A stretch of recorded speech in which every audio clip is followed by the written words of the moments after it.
Jam 10 agak rancu. Pagi menjelang siang. Oke, baik. Ya, kita mulai kelas kelas KPK pada siang hari ini. Agenda pada hari ini rencananya adalah kita akan membahas terkait dengan confined space ya. Ruang terbatas dan apakah sebuah confined space tersebut butuh izin, butuh permit apa tidak ya. Ya, tapi sebelum itu kita mungkin review dulu dari tugas kemarin ya, minggu lalu. Ringkas saja 30 menit. Siapa mungkin yang ingin?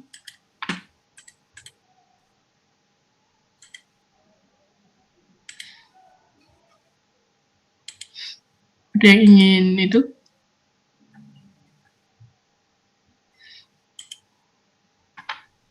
Ini yang hadir 32 peserta dari 46 total mahasiswa ya. Jadi mungkin saya absensi saja ya.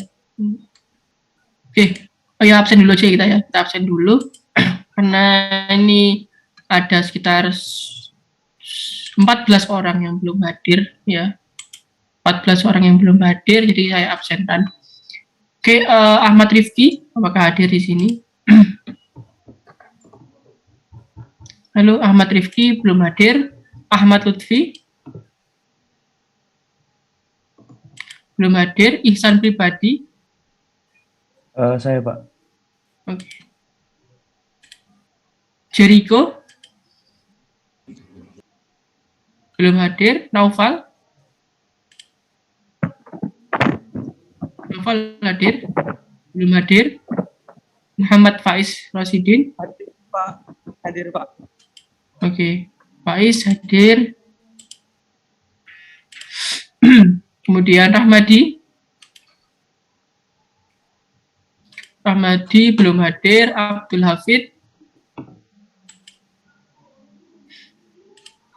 Hafid belum hadir. Lukmanul Hakim Hadir Pak. Oke, ya. Richard Hadir Pak. Aisyah hadir. Muhammad Rivaldi Hadir Pak. Daris belum hadir. Dian Asrini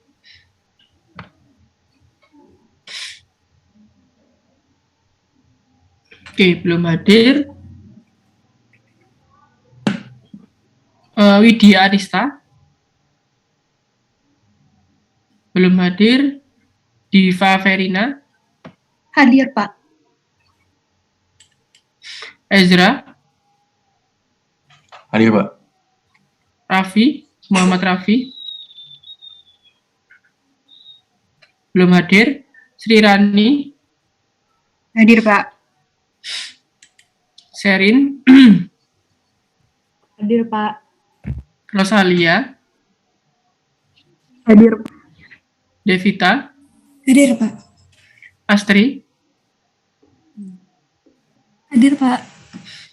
Roshida Hadir Pak.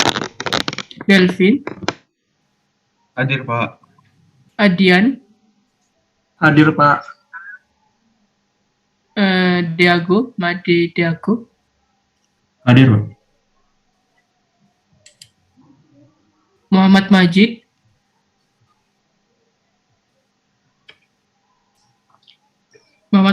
belum hadir. Muhammad Abdillah Hadir Pak. Indra Cahya Hadir Pak. Alfredo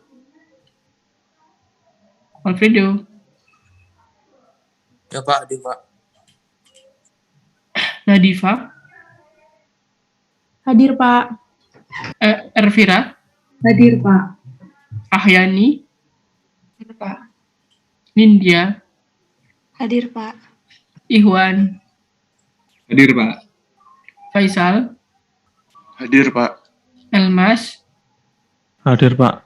Hanifa Hadir Pak. Oktavira Oktavira belum hadir. Raden. Hadir, Raden. Oke. Fahri. Pak. Fahri. Hadir, Pak. Oke. Ya, Dianindera. Hadir, Pak.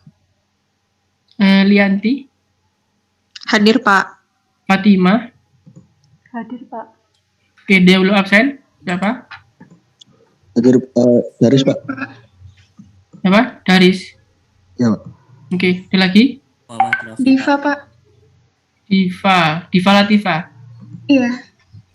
Ada dua ini, Diva Verina sama Diva Latifa.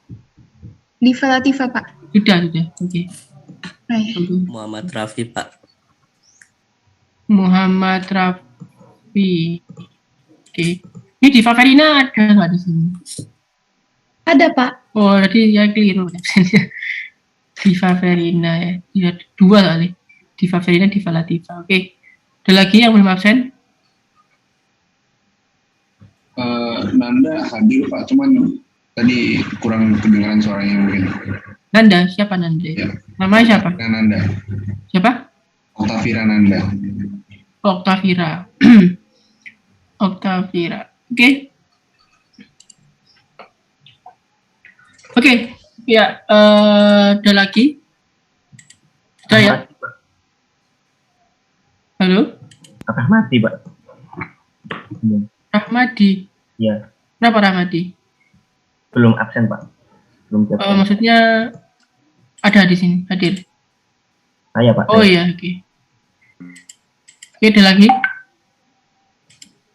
Oke, kalau nggak ada, kita lanjutkan ya. Kuliah KPK pagi hari ini. Oke, ya. Untuk sesi pertama kita bahas dulu dari studi kasus yang pernah saudara kerjakan sebelumnya. Ada yang berkenan? Siapa? Silahkan. Yang mau.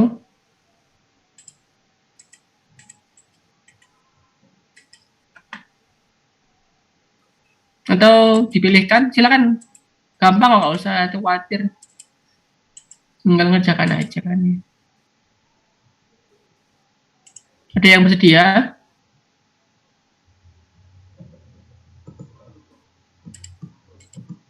Oke, Rahmadi mungkin. Halo Rahmadi. Iya, Pak. Oke, silakan kalau mau apa namanya. Oh, kalau Menyampaikan. tugasnya kemarin saya belum, Pak. Karena ada keperluan, Pak, yang kemarin, Pak. Sehingga saya nggak hadir, Pak.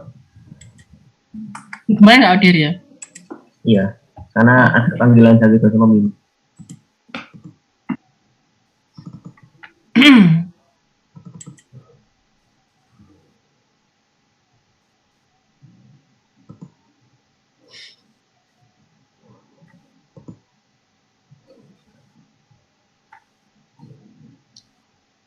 Hadir kok. Iya, Halo? di tengah, Pak. Saya di tengah ada panggilan dosen pembimbing, Pak, untuk tugas pabrik, Pak. Mendadak. Saudara nggak mengumpulkan tugas berarti? Iya, Pak. Jadi saya baru tahu setelah ada dosen pembimbing, saya baru tahu ada tugas. Jadi belum, Pak. Oke, kenapa nggak mengumpulkan tugas? Kan juga sebenarnya deadline-nya kan juga Jam 1, Pak. telat deadline-nya. nggak masalah. Oh, nggak masalah, Pak. Enggak kan bisa gitu kan ya. Cuma kan kelihatan kok terlambat gitu aja. Oh, gitu, Pak. Kenapa nggak ada usaha untuk kerjakan dulu? Atau juga satu halaman loh tugasnya itu. Gampang loh iki ya. Satu halaman hanya kasus ringanan ya. Satu halaman aja. Satu halaman cerita terserah lah. Terserah. Itu aja itu susah. Oke. Gimana Onosaga? Ramadi? Nggak bisa ya? Iya, nggak bisa, Pak. Saya, Pak. Oke, ini ada yang mau. Delvin, silakan Delvin. Masih di disable kayaknya, Pak. Share ini. Oke. Oke, sudah. Baik, Pak. Saya coba share screen.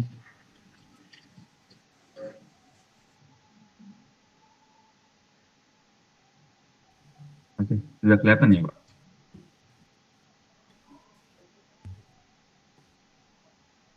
Halo, apakah sudah kelihatan, Pak? Oke, sorry. Mute. Oh ya. Oke, sudah kelihatan. Oh ya, baik.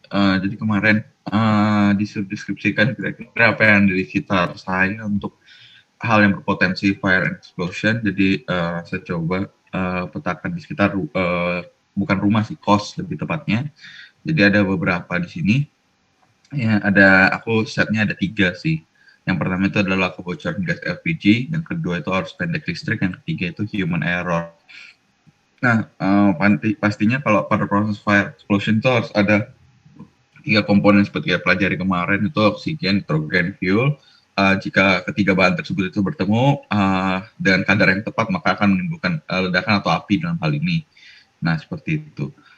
Nah, ini tuh untuk kebocoran gas sendiri. Sebelumnya saya koreksi dulu. Pada fire explosion itu 3 komponen utama itu maksudnya merujuk kepada segitiga api, tak? Iya, maksudnya itu, Pak. Apa aja segitiga api? Segitiga api kan oksigen, nitrogen, sama fuel, Pak. Bukan, nitrogen bukan. Ya. Segitiga api itu nitrogennya bukan. Oksigen betul, fuel betul. Satu lagi apa?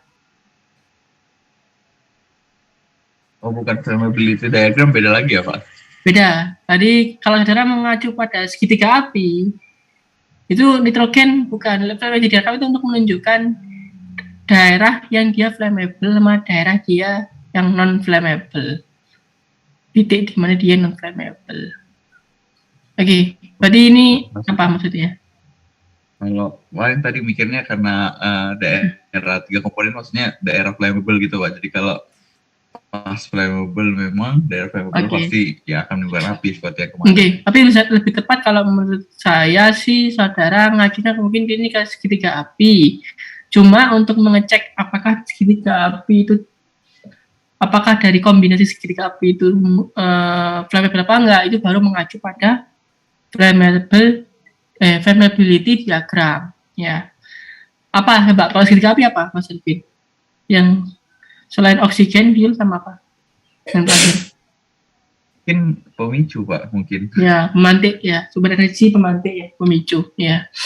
Jadi 3 itu, ya. Ya, 3 itu. Untuk kadar oksigen dan fuelnya, lihat mengacu di flammability diagram. Tapi untuk pemicunya, dilihat dari skenario dari kasus yang saudara lihat. Apakah di sana ada korek api, apakah ada pemantik lain, apakah ada electricity, apakah ada elektrostatis yang bisa menyebabkan pemantik. Nah, itu adalah hal-hal yang terkait dengan sumber energi. Nah, coba silakan lanjut lagi. Terus di sini pertama itu terus potensi bahaya lainnya itu bisa disebabkan 1 human error, kedua itu perubahan energi secara cepat dalam waktu singkat seperti arus pendek listrik misalkan. Nah, pertama itu kebocoran gas LPG. Nah, itu disebabkan karena pemasangan tabung gas LPG yang kurang tepat misalkan, atau kayak karena selang regulatornya itu sudah bocor seperti itu. Nah, apabila tadi kadar udaranya juga tepat seperti itu dan memang fuelnya dalam artian gas LPG-nya itu ternyata sudah bocor dalam jumlah yang banyak.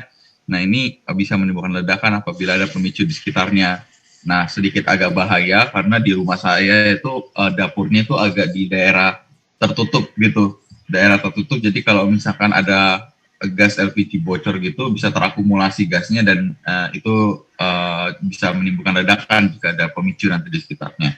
Nah, langkah yang perlu dilakukan itu adalah mencegah itu dengan cara memeriksa selang tabung gas LPG sebulan sekali untuk memastikan tidak ada kebocoran.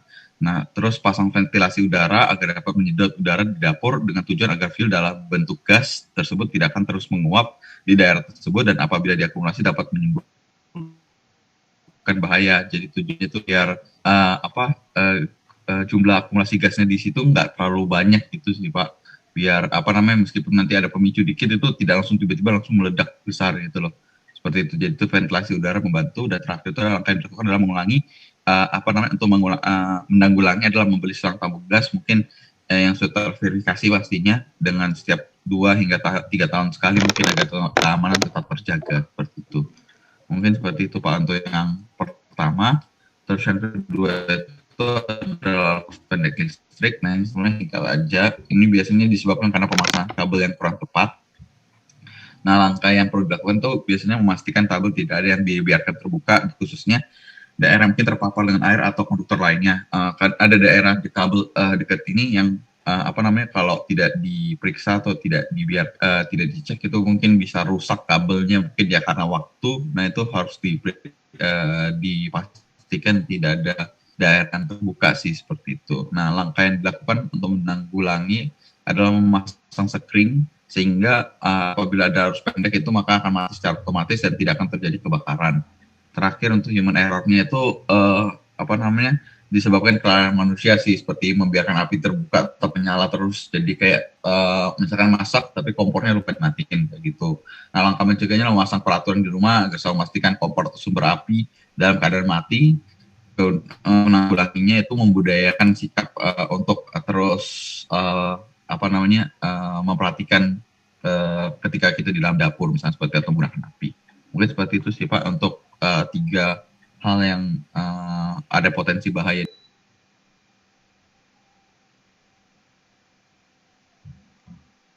Oke, terima kasih ya. Ini ada 3 kasus berarti ya yang mau dilihat ya, Delvin. Ya, Pak. Oke, mungkin share screen lagi tadi, Pak. Silakan share screen lagi.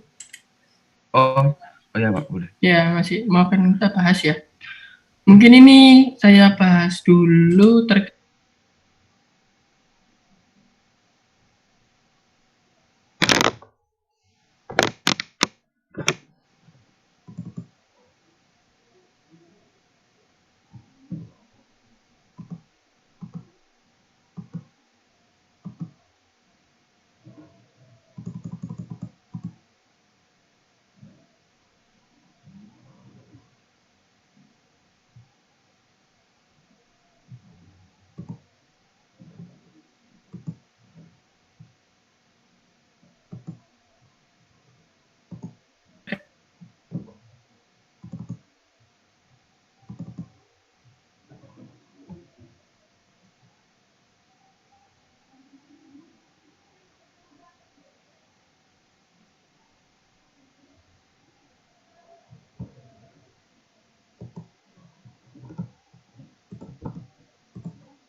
silakan dilanjut lagi Delvin di share screen.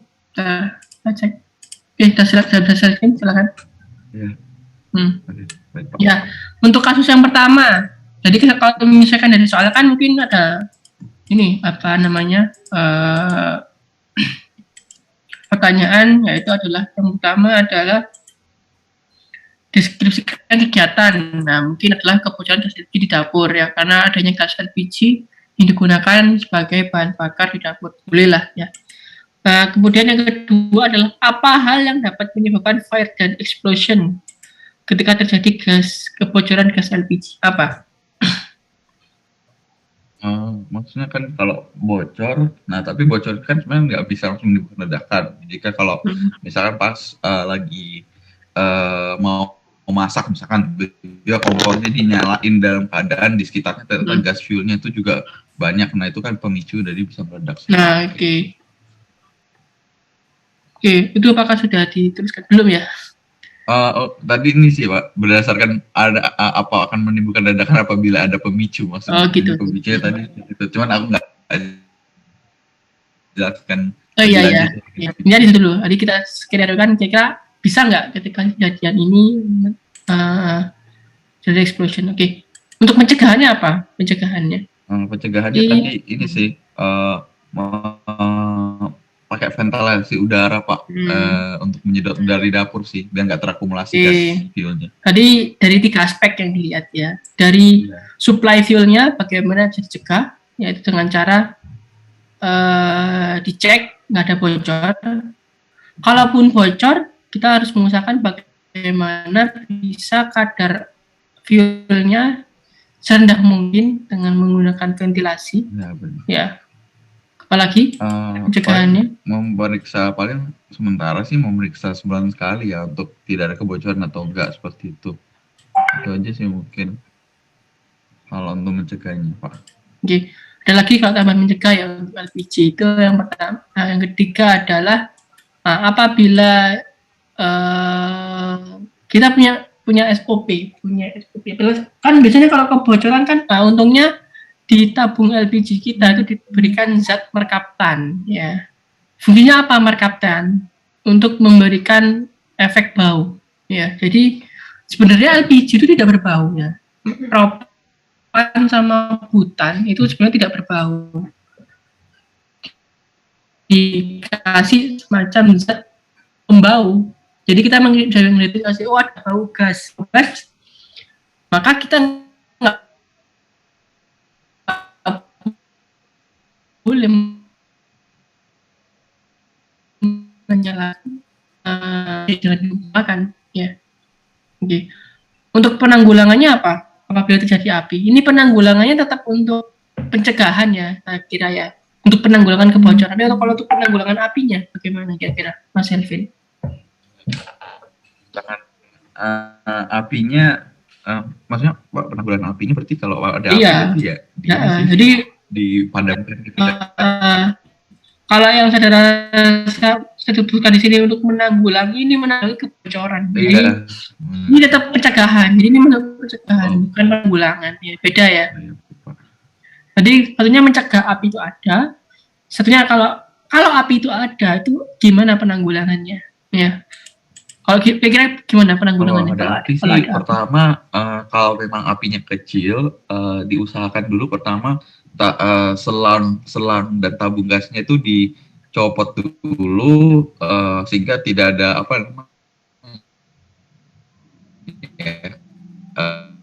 fuelnya itu istilahnya mati gitu loh, dan apinya tambah besar. Nah setelah udah fuelnya mati baru coba dipadamkan apinya. Itu untuk kalau api kecil, tapi kalau udah api besar langsung menelpon pemadam kebakaran ya kayaknya. Seperti itu. Jadi langsung evakuasi aja. Jadi tergantung dari kondisi apinya. Jadi penggunaan tadi ada macam-macam ya. Apabila api kecil, mencopot sumber gas LPG, kemudian mematikan api dengan apar ataupun dengan peralatan yang bisa memadamkan api ya. Itu kalau api kecil. Api kecil itu batasnya berapa? Api kecil itu kalau batasnya gimana ya? Intinya adalah tidak membahayakan, tidak seberapa cakupan apinya itu tidak terlalu besar ya. Jadi mungkin wajan yang lagi terbakar gitu ya. Penggorengan gitu, penggorengan. Tapi kalau api sudah besar, lebih baik penanggulangannya adalah sistem evakuasi. Saudara punya rute evakuasi. Jadi keluar dari jalur yang aman ya, dan segera menelpon pihak yang itu pihak berwenang ya, pihak pemadam kebakaran gitu ya Mas Elvin. Ya tadi maaf sih Pak, aku pikir penanggulangannya lebih ke arah selangnya bocor tadi. Oke, tapi saya kira sudah jelas soalnya ya. Ya baik ya, oke bagus Mas. Ada lagi yang mau presentasi? Mumpung tinggal 4 menit waktunya. Satu kali lagi, silakan. Ada yang mau? Saya mungkin Pak. Siapa? Oke, Alfred dulu, silakan.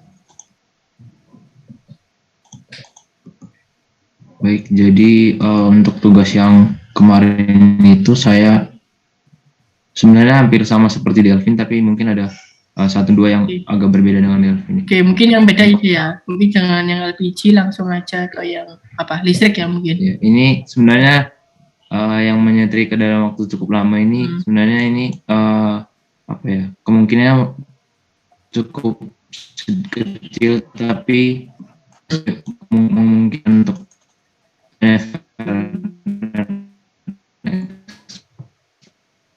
dan juga menggunakan stop kontak atau dengan terjadinya fire dan explosion itu mungkin pada saat menyetrika yang waktu cukup lama itu membuat kelelahan sehingga nanti menimbulkan kelainan dalam menyetrika. Nanti setrika itu kayak ditetapkan dalam posisi menempel ke kain sehingga nanti kalau misalnya tidak langsung disadari itu dapat membuat Oke, untuk poin nomor 2 dulu, kira-kira kalau kita tinjau ke segitiga api, mana yang berperan sebagai oksigen, mana yang berperan sebagai bahan bakar, mana yang berperan sebagai sumber energi. Kalau itu poin yang menyetrika dalam waktu yang lama. Untuk fuelnya mungkin ininya Pak, yang kainnya, terus untuk oksigennya, untuk sumbernya itu dari setrikanya sendiri. Kalau untuk energinya? Iya, yang untuk memantikannya kemudian oksigennya dari udara sekitar kali Pak. Iya itu. Ya, sehingga akan berpotensi menimbulkan api. Ya. Oke, bagus. Ya. Terus jadi kurang itu aja ya, kita kurang deskripsikan. Tahu dia nggak muncul api walaupun panas, walaupun ada kainnya, tapi kalau oksigennya rendah, ya, tapi nggak mungkin kan, kita pasti di kondisi udara, jadi nggak muncul api. Oke, baik. Selanjutnya untuk yang ini stop kontak. Untuk yang stop kontak ini menyambungkan terlalu banyak colokan pada satu stop kontak. Jadi kemarin aku saya membacanya jika digunakan secara berlebihan maka beban dari stop kontak itu kan menjadi lebih besar, sangat besar, atau bahkan dapat melebihi batas dari tersebut. Nah, hal ini menimbulkan panas yang berlebihan pada stop kontak sehingga percikan api dapat dihasilkan oleh stop kontak. Nah, bahaya terburuknya api dapat membakar stop kontak dan semua kabel colokan yang disambung. Fuel, bahan bakar, energi, dan oksigennya apa saja kalau dihubungkan dengan segitiga api? Untuk itunya mungkin kalau misalnya untuk fuelnya sendiri, bukan untuk pemantiknya sendiri, mungkin dari ininya ya Pak, untuk dari sumber listriknya sendiri, jadi itu yang bisa membakar. Terus untuk fuelnya mungkin dari apanya ya, yang di terminal listriknya itu, karena kebanyakan colokan jadi dia jadi panas Pak. Jadi yang kenapa Pak terminal listriknya bisa jadi bahan bakar? Oh iya. Kenapa kira-kira? Itu karena itu dipanaskan jadi itu sumber panasnya gitu Pak. Terus berarti fuelnya apa dong? Fuelnya berarti yang kabelnya itu dan soketnya itu sendiri Pak. Kenapa soketnya dan kabelnya bisa jadi fuel? Nah nanti kan yang itunya terminalnya itu kan panas Pak, jadi bisa membakar soketnya dan juga kabel-kabelnya. Itu bisa jadi membakar. Soket terbakar dan fuelnya terbakar. Jadi fuel. Sudah anggap sebagai fuel. Kalau soketnya saya buat dari keramik, apakah bisa terbakar? Oh iya, soket dari plastik. Dari Pak. plastik. Iya, dari logam, kalau keramik dia nggak bisa terbakar. Iya Pak. Keramik, kabelnya buat dari keramik, ya walaupun segede apapun bebannya, nggak ada bahan bakar, ya nggak masalah. Ya, kalau buat dari keramik tapi kalau terbuat dari plastik, ya kita tahu plastiknya dari karbon ya. Karbon kena panas jadinya CO2 terbakar ya. Ditambah lagi mungkin ada lemari kayu yang bisa dekat dengan stop kontak seperti tadi sehingga jadi nambah bahan bakar ya. Oke.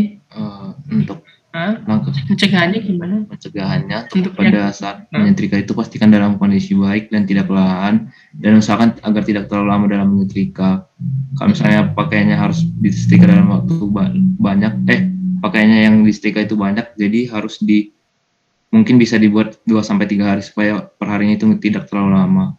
Nah, pada saat menggunakan Lagi. stok, Untuk setrika ada lagi nggak kira-kira selain tidak terlalu lama?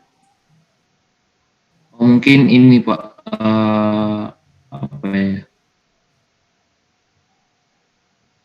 Temperatur disesuaikan. Oh iya, Karena temperatur. beda bahan. Jadi kayak bahan nilon sama bahan katun kan beda itu temperaturnya. Kayak saudara mau nyetrika baju yang dari polyester sama celana jeans, cara buat ke baju yang polyester, ya yang plastik ya, langsung itu lubangnya.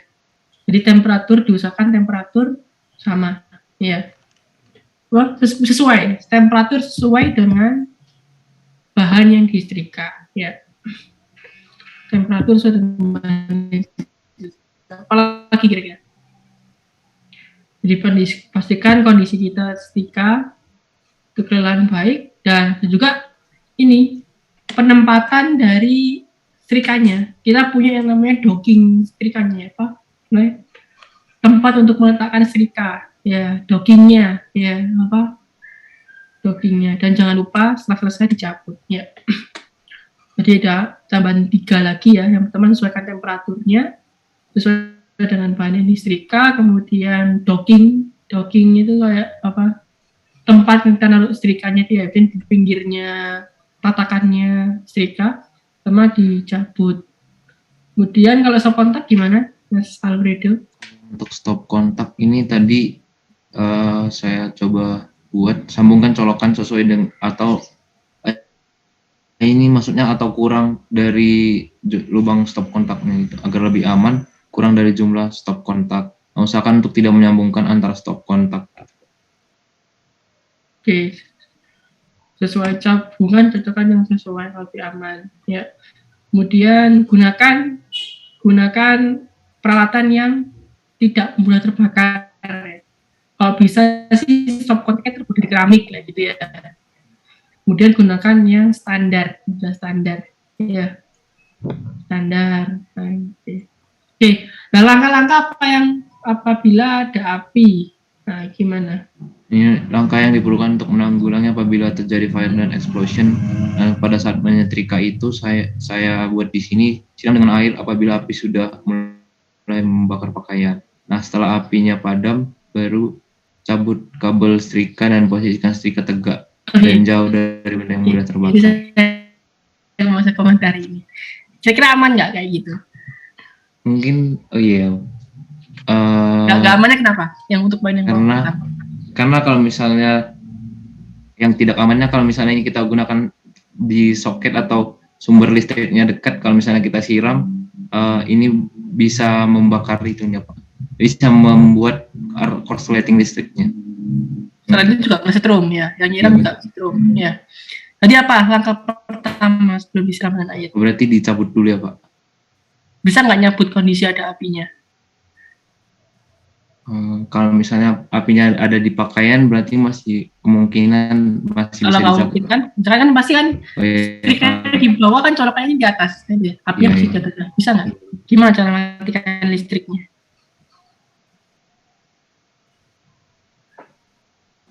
Kontak yang satu rumah itu mungkin Pak ya? Oke, jadi langsung aja PCB depan rumah itu yang dimatikan. Ya PCB. Ya, jadi PCB depan rumah langsung dimatikan, plug ya. Jadi langsung pusatnya dimatikan, baru saudara siram dengan air, ya, atau dengan apar, ya. Jadi gitu, ya. Atau kalau nggak ada apar ya pakai air, kalau nggak ada air pakai kalau pakai kain basah, tapi kain yang tebal, kayak keset, ya keset dari ataupun pakai pasir ya, yang tebal, yang bisa terbakar, terus dilemparkan ke sumber api.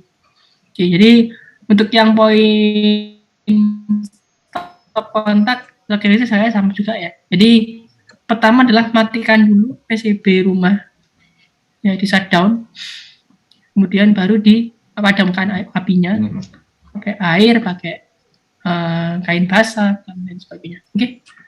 Rasanya sudah cukup ya. Ini adalah 3. Sebenarnya untuk bisa mencegah sebuah kegiatan itu berpotensi menimbulkan api apa enggak, lihat dari segitiga api ya. 3 dari bahan bakarnya apa saja yang berperan sebagai bahan bakar, yang berperan sebagai oksigen itu siapa, yang berperan sebagai pemantik siapa. Hilangkan salah satunya, maka saudara sudah bisa mencegah api.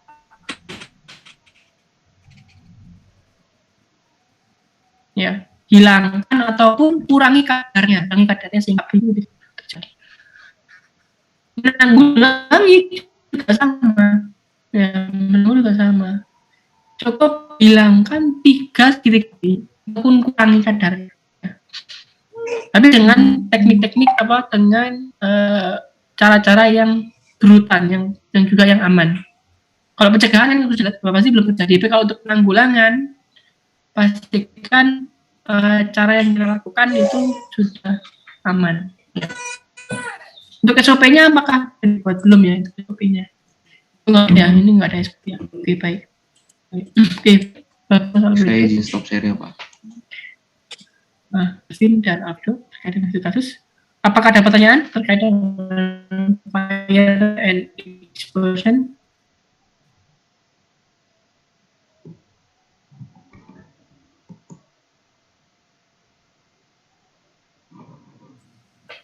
Permisi Pak. Oke, iya. Maaf Pak, saya belum di absen. Oke, nanti di absennya ya. Ya. Oke, ada lagi? Oke, kalau nggak ada kita masuk ke materi selanjutnya. Itu adalah confined space. Ini udah tampil PPT-nya? Sudah Pak. Oke. Confined space ataupun ruang terbatas ya. Jadi ruang terbatas. Ya, kenapa kok ini perlu jadi aspek kajian confined space safety? Karena ternyata kita sering ada beberapa kegiatan yang mengharuskan kita bekerja di confined space, di ruang terbatas, tapi ternyata confined space ini memiliki tingkat bahaya yang cukup tinggi, bahkan dapat menyebabkan kematian. Ya, ini mungkin ada yang ini sebelum saya lanjutkan ke materi, mungkin kira-kira ada nggak yang punya pandangan confined space itu apa? Mungkin dari gambar 3 ini ya, dari 5 gambar ini ya. Ini 1, 2, 3, 4, 5. Jadi itu confined space itu apa dan kenapa kok confined space itu berbahaya? Ada yang mau pendapat?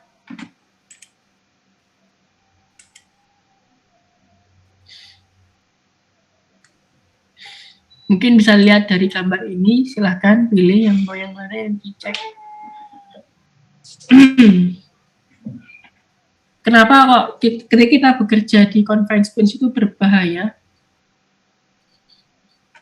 Kalau saya nangkapnya itu kalau Lutfi, Pak. Lutfi, silakan. Kalau saya nangkapnya itu kalau misalnya ada kayak kebocoran gas beracun gitu Pak, di confined space kan kayak susah gitu ngeluarin gasnya, soalnya kayak anunya itu sedikit gitu untuk celah untuk keluarnya. Jadi kayak kalau ada kebocoran gas itu jadi beresiko. Oke, ya. Oke, jadi kalau ada gas berbahaya kita bisa mati di sana gitu ya. Susah keluar. Ada lagi? Evakuasinya susah Pak. Evakuasinya susah. Oke. Jadi karena aksesnya susah, terperangkap. Potensi untuk kita terperangkap dalam confined space. Ada lagi?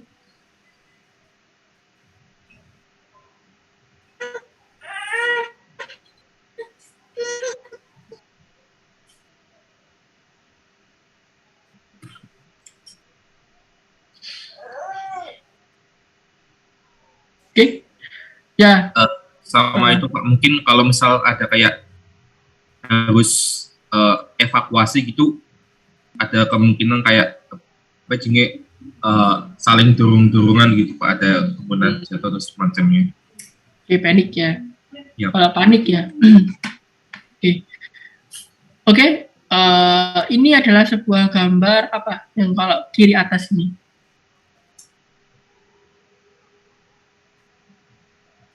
Tangga bukan, Pak. Oke, ya tangganya itu alat untuk kita berdiri. Ada kira-kira apa ini? Confined space-nya berupa apa ini? Kalau yang ini semacam got gitu dah. Apa ini? Macam manhole Pak ke saluran pembuangan. Macam Manhole untuk kita ke saluran pembuangan. Kalau yang kiri bawah ini apa?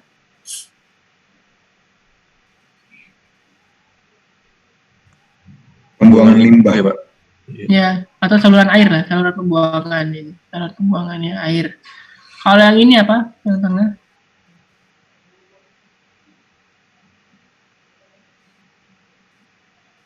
Tangki. Tangki ya. Tangki kenapa kok disebut sebagai confined space? Kapan kita sebutkan tangki ini sebagai ruang terbatas? Ketika ada manhole orang lagi di dalam itu ya Pak. Oke, lagi. Nah, ini ada manhole-nya kan. Kecil ini lupa kecil, ini bisa dibuka, manusia bisa masuk, ya, bisa masuk perbaikan lah, pembersihan lah, ya, cleaning, maintenance, ya. Ini juga sama tangki ya dengan manhole. Yang atas ini apa? Kanan. Ada yang tahu ini apa? Yang kanan atas ini? Kelihatan loh ini ada tengahnya, ini dapirnya di sini. Ayo ini apa ya? Adalah sering pakai, tapi nggak pernah tahu di bawahnya itu ada ini. Ini apa ya? Ada yang tahu? Lift. Ya betul. Bawahnya lift. Ini adalah bagian bawahnya lift. Ya.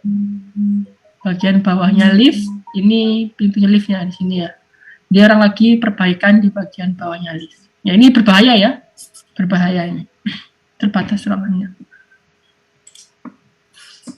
Oke, ya ini akan kita bahas di sini. Pertama kita mengidentifikasi apa yang disebut sebagai ruang terbatas. Ya, kapan kondisi itu adalah kita anggap sebagai confined space. Kemudian potensi bahaya apa saja dalam confined space. Ya, terus kemudian bagaimana kita bisa menang program untuk mencegah bahaya atau pengendalian ya di bekerja di confined space, termasuk dengan permit izin masuk ruang terbatas seperti apa, dan tugas dan tanggung jawab personil. Nanti berapa orang yang kita harus minimal bekerja di sana dan bagaimana tugasnya dan tanggung jawabnya. Oke, nah ini identifikasi ruang terbatas itu apa? Ya, pertama adalah disebut ruang terbatas apabila ini bukan terlalu sempit, jadi bukan yang selalu sempit, ini adalah cukup luas dan besar untuk memungkinkan pekerja masuk dan bekerja di dalamnya. Jadi kalau sempit-sempit banget manusia nggak bisa masuk, ya kita nggak mungkin bekerja di sana, ya. Jadi terlalu kecil, jadi bukan confined space karena kita nggak bakal bisa masuk ke sana. Ya. Jadi cukup luas dan besar yang memungkinkan pekerja masuk dan bekerja di dalamnya. Pekerja bisa masuk dan bekerja di dalamnya. Kemudian mempunyai akses keluar masuk yang terbatas. Jadi terbatas itu gimana? Ya kayak tadi manhole ya sebelumnya ya. Untuk masuk kita perlu membungkuk, kita perlu merawat ya, perlu merayap ya, ataupun membungkuk sedikit lah. Itu adalah akses keluar masuk terbatas ya. Ataupun perlu kayak ini masuknya ini kok perlu naiknya pakai kaki ya dulu baru masuk. Nah kayak gitu. Kemudian tidak dirancang untuk tempat kerja berkelanjutan atau terus menerus. Jadi ruang terbatas itu kerjanya nggak selama di sana, jadi cuma mungkin dalam setahun cuma sekali ke sana. Jadi tiap hari bukan tempat kerja, tapi untuk tempat terbatas ya, karena memang terbatas confined space, jadi dia bukan tempat kerja yang terus menerus. Ya, ini jenis-jenis ruang terbatas ya. Tangki ya, tangki dengan manhole ya seperti ini yang warna merah ini. Jadi ini anggap saja tangki ya, dan manhole masuk ke dalam. Nah ini kalau saudara masuk ke sana, ini membahayakan ya, membahayakan kalau sendirian. Jadi harus ada panduannya supaya bekerja di dalam sana itu aman. Vessel ya, tangki, vessel sama ya, tangki, vessel sama. Manhole itu apa? Lubang lalu orang. Jadi ini manhole yang kecil ini. Jadi sebuah lubang pada suatu tempat ataupun suatu benda yang memungkinkan manusia untuk masuk dan bekerja di dalam benda tersebut. Ya. Ini ada sewer. Sewer itu apa? Sewer itu semacam kayak pembuangan ya. Sewer itu kayak apa ya? Got ya, gotnya gede ya, gotnya gede ya. Pembuangan air ya. Silo ini ya yang gambar ini.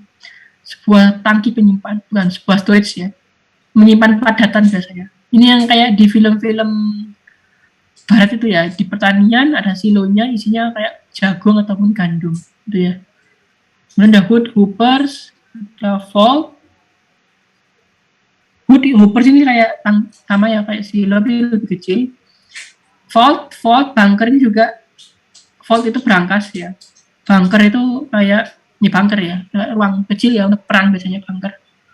Kemudian pipa yang gede yang memungkinkan manusia bisa masuk, selokan, tunnel, saluran pipa, dan lubang. Nah, dengan lubang dengan kedalaman minimal 1,5 meter. Jadi sebuah lubang ya yang dalamnya lebih dari 1,5 meter. Jadi tangan itu udah nggak bisa ke atas ya. Jadi saudara untuk naik lagi itu kesusahan. Itu ada sebuah ruang terbatas. Nah, ruang terbatas dibagi dua macam.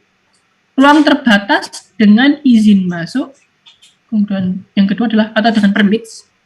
Yang kedua adalah ruang terbatas tanpa izin masuk. Jadi bebas kita lalu di sana. Ya, disebut ruang terbatas perlu permits. Jadi apabila sebuah confined space itu perlu permits itu apabila terdapat 1 dari 4 potensi bahaya di sini. Ya, jadi terdapat potensi gas atmosfer berbahaya. Jadi entah itu karena kekurangan oksigen, entah itu karena kelebihan oksigen, entah itu karena adanya gas beracun. Ya, jadi adanya potensi hazard akibat gas. Kemudian terdapat bahan, bisa cairan dan padatan yang potensial untuk memerangkap pekerja. Jadi pekerja bisa terperangkap di sana akibat bahannya, entah itu air ya, entah itu padatan ya. Kalau saudara nyemplung ke tandon ya, ke ledeng yang dalam ada airnya, sekali masuk kedelep ya, itu adalah berpotensi merangkap.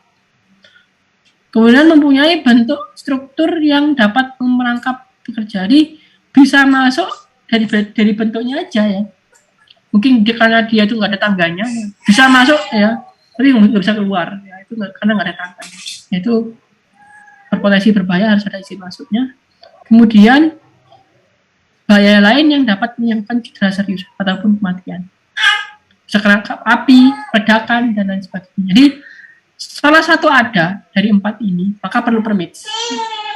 Kalau nggak ada semuanya, tanpa izin masuk. Ya, jadi kalau tanpa izin masuk, nggak ada dari 4 aspek ini. Di sini apakah ada pertanyaan? Ya. Jadi sebuah tempat kerja, ya, ini adalah flow chart-nya ya, berdasarkan SK ini ya, peraturan pemerintah.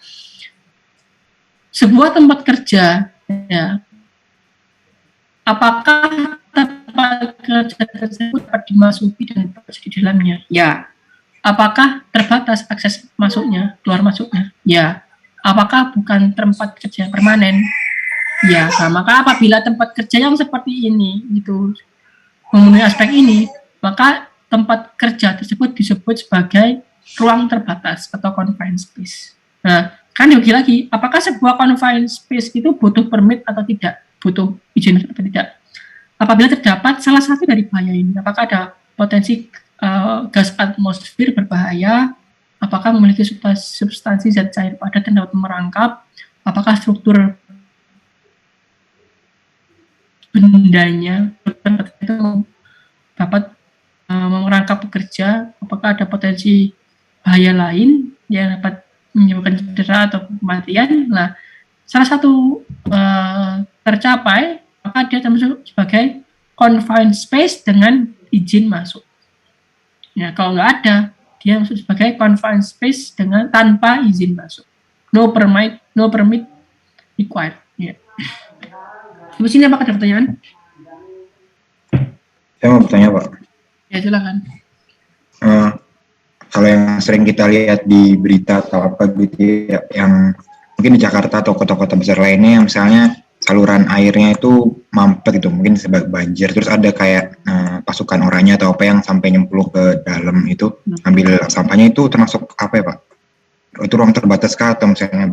Terus kemudian yang kedua, yang memberikan izin itu kira-kira siapa ya Pak? Oke, baik. Ya, saya nggak tanya kepada Muhammad Yazid.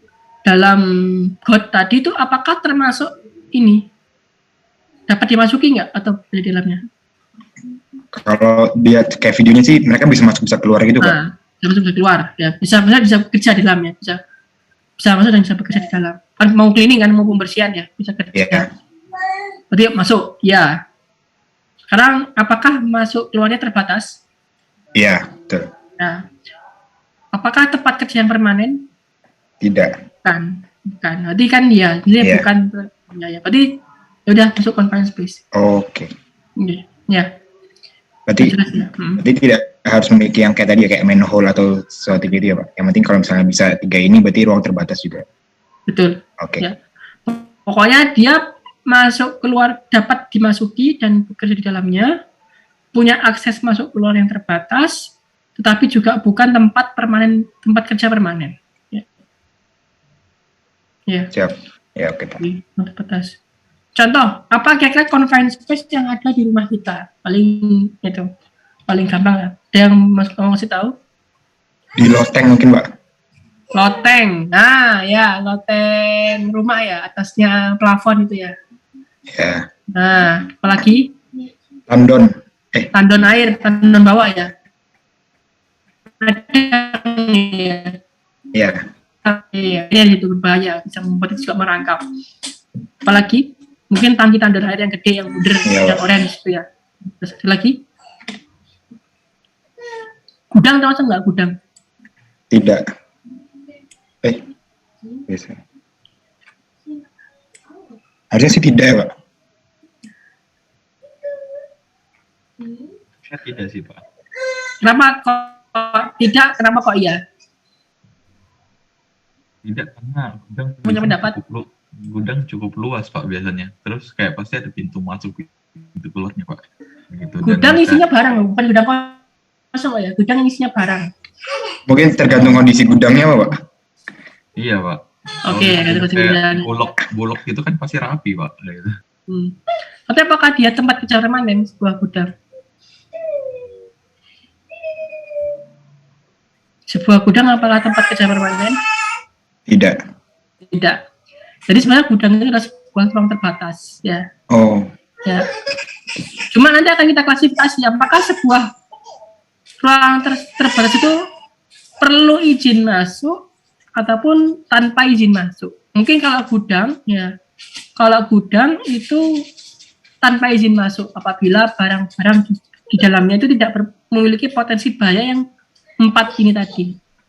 Ya. Cukup jelas ya. Ya. Mungkin gudang itu ruang terbatas, tapi ruang terbatas yang tidak not permit required. Jadi tidak membutuhkan izin masuk. Karena mungkin cukup luas, gas mungkin nggak ada. Tapi ada kalau ada bahan-bahan berbahaya kayak mungkin saudara nyimpan bahan bakar di dalamnya, nyimpen cat, ya, nyimpen toner bahan-bahan beracun, ya itu bahaya nanti. Ya, cukup jelas ya. Jelas Pak. Ada lagi di rumah kita itu yang disebut sebagai confined space yang berbahaya. Ada yang tahu namanya septic tank. Tahu ya septic tank ya? Tahu Pak. Nah, itu saluran pembuangan kotoran ya. Jadi kadang itu dibongkar atau pekerja itu untuk cleaning, membersihkan septic tank, itu juga untuk ruang terbatas. Bahkan itu cukup berbahaya dengan izin masuk biasanya. Oke, ada lagi pertanyaan terkait dengan ini?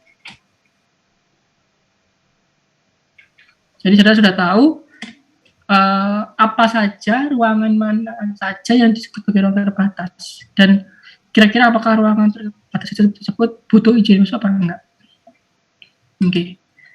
Kalau nggak ada pertanyaan lagi, kita lanjut ke next chapter, next bahasan. Nah, sekarang potensi bahaya di ruang terbatas. Ya, jadi kita breakdown dulu yang satu ya, potensi gas atmosfer berbahaya. Kenapa kok potensi gas atmosfer berbahaya ini berbahaya? Ya, nah, ini atmospheric hazard. Ya, jadi karena ini ya, 3 ini ya, kekurangan oksigen ataupun kelebihan oksigen. Ya, karena manusia bisa hidup perlu oksigen. Oksigennya kurang, kelebihan oksigen berbahaya bagi tubuh manusia. Ya.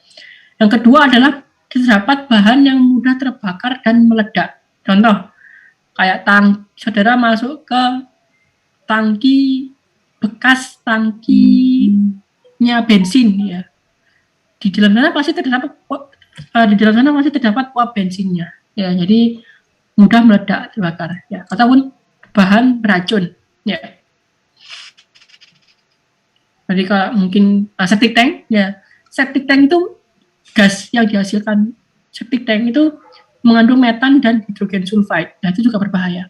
Jadi hati-hati kalau masuk ke septic tank, itu usahakan menggunakan APD yang cukup ya.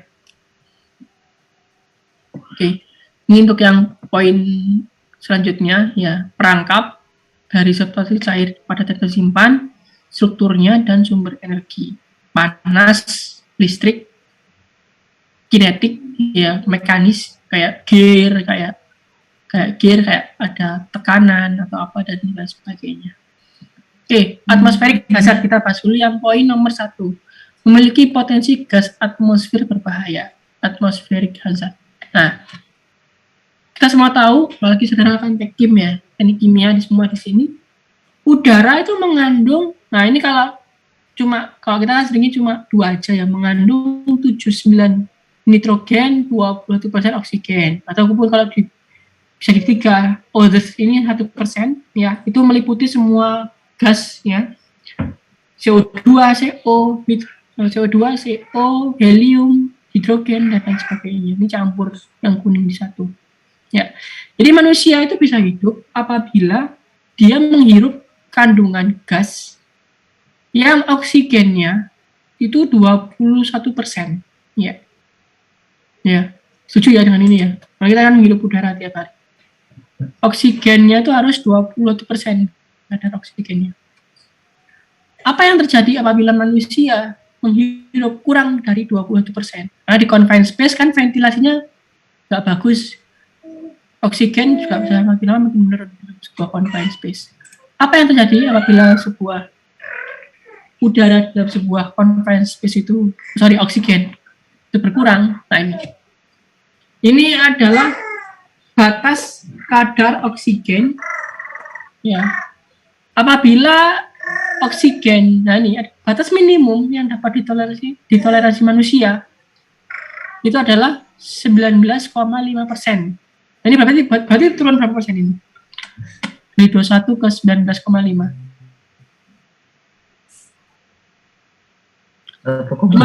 Ya, kurang dari 2%. Jadi turun 1,5% itu sudah kacau ya manusia itu ya. Jadi bersyukurlah kita hidup di bumi yang kebetulan atmosfernya itu 21% ya. Turun sedikit, saudara bingung nanti. Megap-megap ya, pasti megap-megap. Nah, kemudian apabila turun lagi dari 19% ke 15%, saudara akan mengalami penurunan kemampuan bekerja. Jadi sistem kognitif kita, berpikir kita itu akan sudah menurun, sudah mulai linglung lah, sudah mulai kenapa? Karena otak kita kekurangan oksigen. Turun lagi dari 14% hingga 12%, nafas jadi sesak ya, jadi sudah cepat nafasnya, sesak itu, penurunan kemampuan penilaian, jadi sudah lebih bingung lagi, lebih linglung lagi. Kemudian turun lagi 12% ke 10%, makin sesak, kemudian bibir menjadi biru karena kadar oksigen dalam darah itu rendah sekali. Kemudian turun lagi ke 8%, ya, sudah mengganggu sistem saraf pusat, lemas, mual, muntah, hingga pingsan. Ya, hingga pingsan. Nah, turun lagi apabila kadar oksigen hanya sekitar 6% atau 8%. Saudara terpapar udara yang punya oksigen sekian persen, maka dalam 8 menit saudara akan meninggal. Ya, fatal. Dalam 6 menit, 50% chance kita untuk meninggal itu sekian, ya. 50%. Chance kita untuk meninggal itu 50%. Nah, untuk kalau cuma bentar, cuma 4 menit. Jadi cuma bentar aja ya, 5 menit aja. 5 menit, kemungkinan bisa pulih. Tapi biasanya kalau orang kecelakaan, ditolong, ya, saudara masuk ke daerah yang oksigennya 6%, kalau langsung mabuk langsung jatuh, ya. Jatuh, ditolong orang, kira-kira apakah bisa secepat sampai 45 menit? Nah, itu, ya. Apakah kita bisa ditolong orang dalam waktu 4 sampai 5 menit? Nah, itu adalah sebuah pertanyaan. Ya. Jadi perhatikan ya kadar oksigennya. Kemudian apabila kadar oksigennya kurang dari 6%, maka dalam 40 detik saja saudara bisa koma dan langsung mati lebih dari 40 detik. Nah, kondisi oksigen kurang atau asfiksia, ya, kita sebut sebagai asfiksia, ada 2 jenis ya, asfiksia fisik dan asfiksia kimia. Jadi oksigen di dalam ruangan itu bisa berkurang, itu bisa karena fisik ya, karena fisik itu karena hembusan angin, karena tekanan, karena disedot ya, ataupun karena asfiksia kimia, karena berkurangnya oksigen karena akibat dikonsumsi. Siapa yang mengkonsumsi oksigen? Makhluk hidup dan reaksi kimia. Jadi oksigen dapat berkurang apabila dalam ruangan tersebut terdapat api. Jadi api itu dia makan oksigen. Ya. Kenapa? Karena reaksi pembakaran kan bahan bakar plus oksigen O2 menjadi CO2 plus H2O. Nah, semakin dia terbakar, semakin dia oksigennya habis. Ya. Ataupun karena oksigen habis karena proses bakteri. Ya, proses bakteri. Entah itu bakteri, entah itu makhluk hidup, ya, intinya adalah penggunaan metabolisme makhluk hidup. Kemudian yang terakhir adalah reaksi kimia lain seperti karat. Karat ini adalah reaksi antara logam dengan oksigen menjadi logam oksida. Fe plus oksigen menjadi Fe2O3 misalnya. Itulah kalau karat besi. Ini kalau yang asfiksia kimia yang karena dikonsumsi oleh reaksi kimia maupun oleh makhluk hidup. Kalau yang fisik itu akibat perpindahan, entah itu disedot di vakum ataupun di vakum, dihembuskan nitrogen di dalamnya. Ini adalah terkait dengan hal-hal fisik. Mas ini apakah ada pertanyaan? Cukup jelas ya? Lalu suara saya cukup jelas? Jelas, Pak. Jelas, Pak. Oke, kita lanjutkan lagi. Nanti ini PPT-nya saya upload di mana? Di Classroom-nya. Kemudian volume oksigen, ini kalau kekurangan oksigen. Kalau kelebihan oksigen gimana? Jadi ini. Oksigen itu tidak boleh lebih dari 23,5%. Ya. Ya. Kalau lebih dari sekian, maka akan memicu kebakaran dan ledakan. Kok bisa? Ada yang tahu kenapa? Kenapa kok kadarnya lebih dari 2,5% dapat memicu kebakaran dan ledakan? Kan kalau nyalain korek api gitu aja pada kondisi lebih dari itu bisa langsung ada percikan atau ledakan gitu, Pak. Oke, ini saya bandingkan ya. Saya punya korek api, ya, saya nyalakan korek api ini di kondisi yang pertama, di kondisi udara, 21% oksigen, sama di kondisi ruangan yang oksigennya 100%. Apa yang terjadi? Bedanya apa? Kalau korek apinya di 21% cuman ya nyala biasa. Kalau pada saat 100% ya dia bisa langsung kemana-mana mungkin Pak. Apinya gede banget. Meledak ya? Iya. Langsung meledak bahkan. Cepat ya. Kenapa kok bisa cepat? Apa hubungannya konsentrasi oksigen dengan reaksi pembakaran? Ada yang tahu? Saya kasih dulu deh. Ada yang tahu persamaan laju reaksi? Min RA sama dengan apa? Halo? KCA, Pak. KCA. K itu apa? CA itu apa? Koefisien, C-nya konsentrasi, Pak. Konsentrasi. Konsentrasi dari A-nya apa? Reaktan ya. Reaktan apa produk?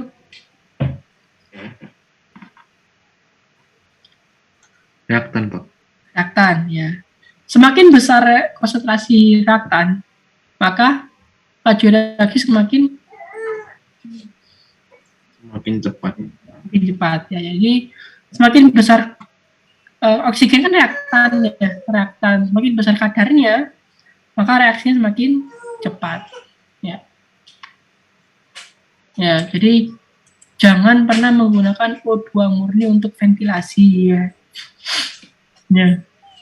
Kalau untuk apa namanya nanti ada namanya ventilasi ya, ketika kita di confined space biasanya cukup pakai kompresor, pakai blower aja ya, blower yang dihubungkan dengan selang untuk mengambil udara dari luar didorong ke dalam ya, tapi jangan pakai oksigen murni ya. Ya ini sama ya, faktor-faktor yang membahan untuk mudah terbakar dan meledak: oksigen, bahan bakar, dan pemantik. Pemantik apa aja ketika di confined space? Welding, ngelas, ya. Electric tools, spark, smoking. Ya. Jadi spark ini percikan api, kayak mungkin gerinda. Gerinda kan muncul bunga apinya ya. Gerinda apa sebuah besi itu, rokok dan lain sebagainya. Ya. Nah, apakah gas yang mudah terbakar itu memang ada sebelumnya, apakah diproduksi kayak ini? Contoh metan.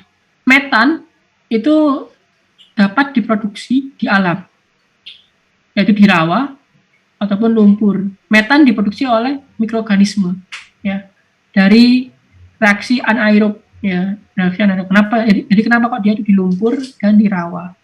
Dan kadang di septic tank juga menghasilkan gas metan, karena bakterinya juga menghasilkan, karena kondisinya anaerobik, ada bakteri, ada bahan organik, ya, kotoran kan bahan organik, akan dihasilkan metan. Ya, itu ada kejadian di mana? Di internet ya, di koran itu ya. Ada yang rumahnya meledak akibat septic tank meledak, ya. Jadi karena ada gas metannya. Ya, cek dari diagram flammability ya, tetap LL ini explosive limit ya, jadi tetap pakai dasarnya adalah pakai flammability diagram. Nah, selain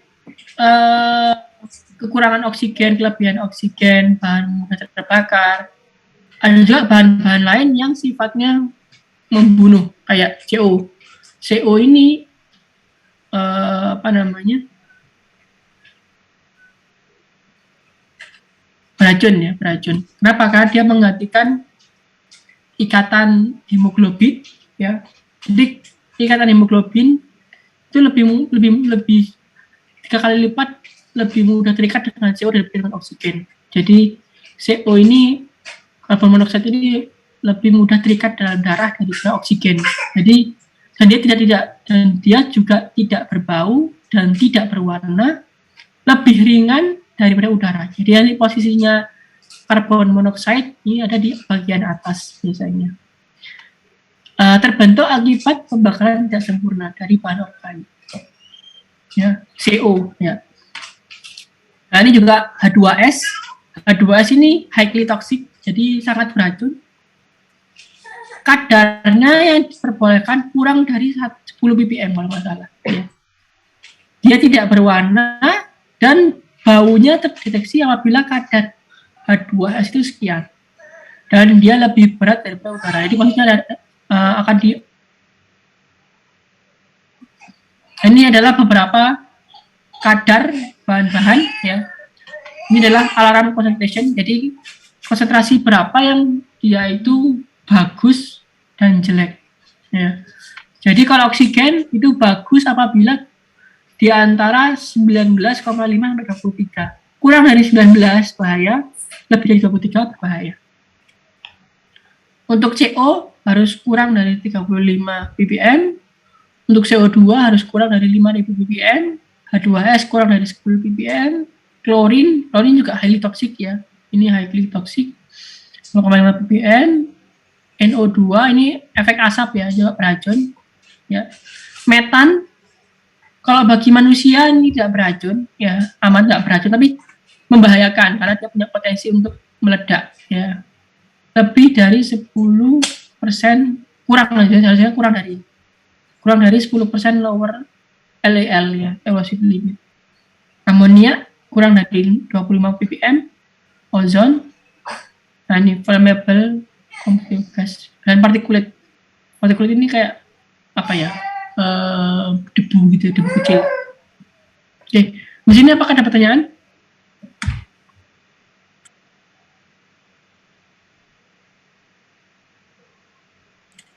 Halo, apakah ada pertanyaan di sini? Belum, Pak. Oke, cukup jelas ya? Ya, Pak. Oke, jadi dari gas yang terkandung dalam sebuah confined space itu perlu kita perhatikan karena dapat menimbulkan bahaya. Kemudian kita lanjut ke physical hazard. Ya. Nah, physical hazard ini misalnya adalah terkait dengan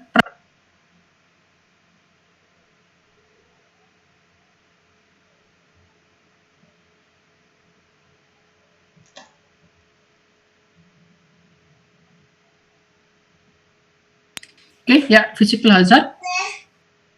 Jadi terkait dengan physical hazard ini, ya, bahaya terperangkap. Jadi terperangkap karena bahan yang ada di dalam ruang terbatas ataupun yang tersimpan di dalam ruang terbatas, seperti cairan. Kayak ledeng tandon bawah itu kan apa? Ada airnya. Airnya bisa menyebabkan tenggelam. Ya, jadi masuk tenggelam. Ya. Partikel padat yang relatif kecil. Nah, air pasang ataupun banjir. Jadi kadang itu awalnya kalau kayak bekerja di got, ya, awalnya kosong, tiba-tiba hujan ataupun tiba-tiba ada kiriman air, banjir, maka langsung dia terisi air, ya, terisi air. Juga karena aliran air yang deras, jadi kayak gitu ya apa? Karena airnya deras ya, jadi sekali masuk langsung terbawa sampai jauh ya. Bagi kalau di dalam pipa itu berbahaya. Ini yang kayak di film-film tuh ya, misalnya ya. Kalau kejebak di dalam ruangan terus ada airnya, ya kayak gitu. Nah ini jadi harus dipastikan sebelum kita bekerja di ruang confined space, pastikan telah kosong dari substansi, ya dari bahannya, entah itu cairan ataupun padatan. Selalu gunakan lifelines. Jadi ini apa? Tali kehidupan. Ini akan diikatkan di orang yang bekerja yang masuk. Nah, itu fungsinya adalah selain juga sebagai alat bantu mekanis dan juga sebagai alat penahan jatuh, itu juga sebagai alat komunikasi. Kita akan bisa cek kalau ditarik dia ada gerakan apa enggak. Ya, jadi kalau enggak ada gerakan, kita perlu curiga. Apakah masih aman enggak bekerja di dalam sana? Jadi selain sebagai alat bantu mekanis, selain sebagai alat penahan jatuh, juga sebagai alat komunikasi. Paling sederhana. Pakai tali. Nah ini apabila ini kalau substansinya cairan tadi. Kalau substansinya padatan, kira-kira kenapa kok kalau isinya padatan itu bisa berbahaya? Ada yang tahu? Ada yang bisa jelaskan gambar ini?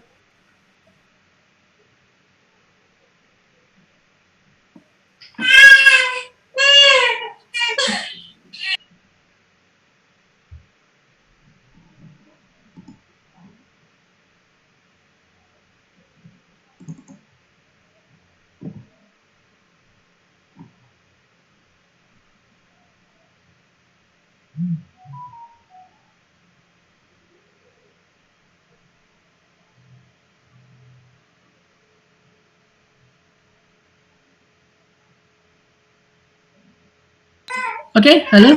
Apakah ada yang bisa jelaskan gambar ini? Kalau Pak bisa ketimbun kayaknya, Pak.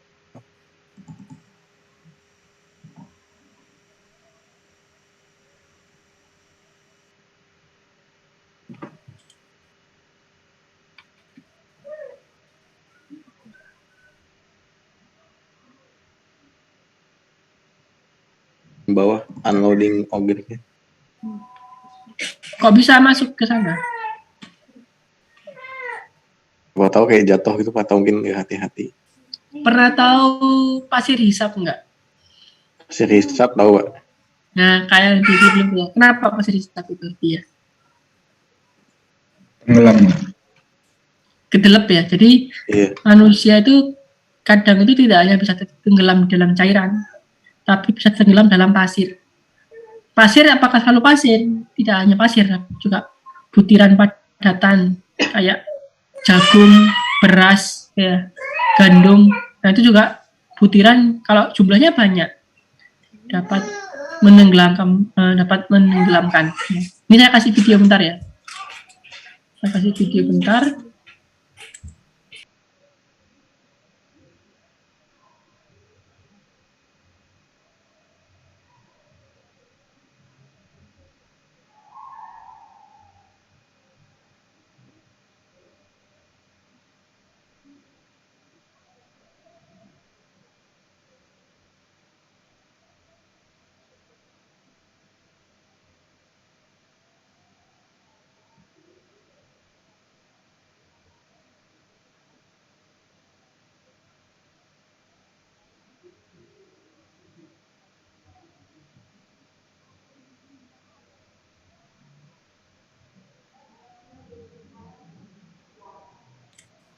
Oke, apakah sudah tampak videonya?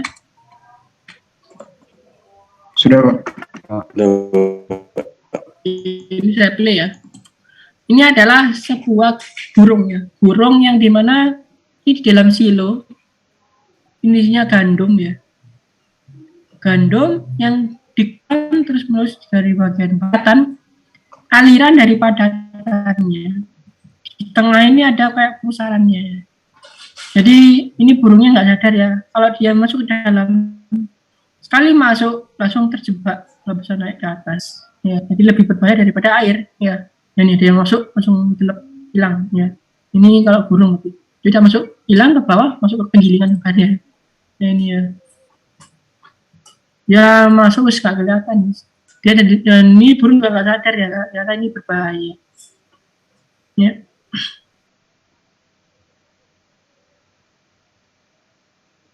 Nanti kalau saudara kerja di semen, di mana di pabrik-pabrik pengolahan padatan, pasti akan sering berjumpa fenomena-fenomena seperti ini. Oke, sampai sini apakah ada pertanyaan? Cukup jelas ya. Jadi tadi itu adalah gambaran fenomena dari gambar PPT ini ya. Jadi apabila sebuah padatan kita simpan dalam sebuah silo, dan bagian bawahnya dikeluarkan secara terus-menerus, maka akan terbentuk sebuah pusaran, sebuah aliran. Dan bagian tengahnya ini berbahaya keluar. Ya, sudah.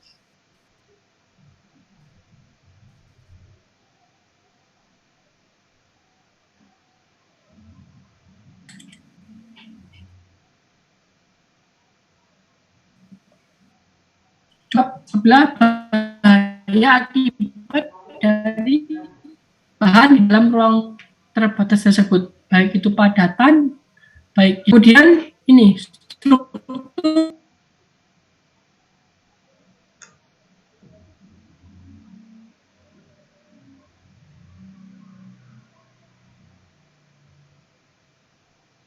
kali masuk nggak bisa keluar. Kemudian permukaannya basah, licin. Jadi masuk bisa berusaha membersihkan tangki yang bekasnya oli.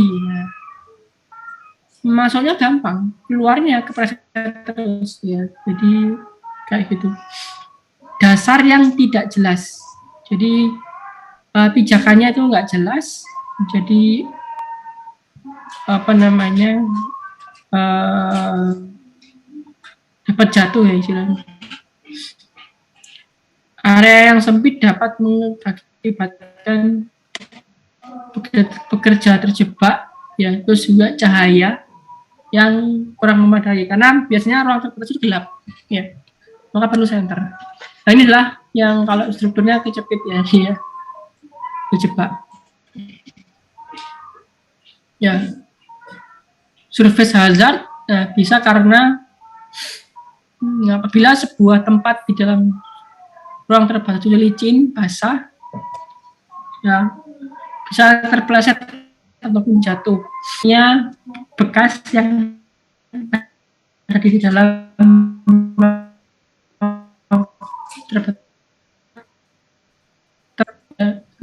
incip yang ganjil apa, yang ujung-ujungnya itu juga melukai.